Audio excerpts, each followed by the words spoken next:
Neste tutorial, iremos aprender sobre a diferença conceitual entre endereço e local para o mentor. Antes de falarmos sobre o que é endereço e local, vamos verificar alguns conceitos importantes. Começando pela habitação, que normalmente é uma estrutura artificial e habitável. Na maioria das vezes é constituída por paredes, fundações e coberturas. Como exemplo, temos as casas e apartamentos. Além disso, temos os equipamentos comunitários, que são áreas comuns que têm como característica a utilização conjunta. Podemos citar como exemplo a área de lazer, salão de festas e quadras esportivas. Por fim, temos a infraestrutura, que é tudo aquilo que se situa fora da habitação, e temos como exemplo o meio-fio, as ruas, o sistema elétrico e o sistema de esgoto. Agora iremos aprender sobre o conceito de endereço e local e associá-los aos itens aqui apresentados. Podemos fazer uma analogia em que o endereço seja uma pizza e o local as suas fatias. Portanto, o local é componente do endereço, ou seja, o endereço é algo macro e o local micro.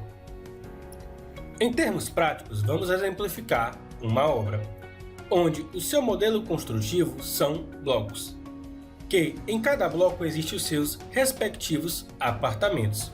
Para esse modelo de construção, nós sugerimos para um melhor controle que os endereços sejam os blocos e os locais sejam os apartamentos ou os pavimentos, dentre outros. Outro exemplo são os condomínios de casa. Para esse tipo de construção, nossa sugestão é que os endereços sejam as quadras e os locais as casas. Podemos analisar a seguinte situação: o assentamento cerâmico executado na quadra 32, casa 10, em que assentamento cerâmico seria a tarefa, quadra 32 o endereço e casa 10 o local. Outra tipologia seriam as torres com vários pavimentos, em que podemos ilustrar a seguinte situação para uma construção em concreto armado. Estrutura de concreto armado executado na torre norte, segundo pavimento, em que estrutura de concreto armado seria a tarefa, torre norte o endereço e segundo pavimento o local. Resumindo os conceitos aqui relatados, vamos analisar a seguinte imagem, onde podemos identificar os itens de infraestrutura, equipamento comunitário e habitação, com os seus respectivos endereços e locais. No item de infraestrutura, o endereço seria descrito como infraestrutura e os locais, as ruas e calçadas.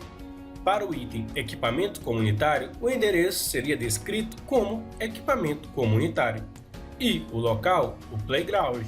Por fim, para o item de habitação, temos como endereço as quadras e local as casas. Muitas das vezes pode ser que o próprio projeto arquitetônico realize as divisões com relação a endereço e local. Nesse projeto aqui apresentado, temos a divisão dos blocos em colunas do tipo A, B e C. Essa organização feita pelo projeto arquitetônico se dá devido ao modo de construção adotado, que será em paredes de concreto. Geralmente a execução dessas paredes ocorre por ciclo, em que nesse exemplo podemos identificar como endereço sendo o bloco 5 e os locais o térreo A, B e C, fazendo referência à divisão proposta pelo projeto arquitetônico. No próximo vídeo, iremos dar continuidade ao estudo de endereço e local, aprendendo a como cadastrá-los no Mentor. Para dar continuidade ao estudo, clique nos links na descrição do vídeo. Até breve!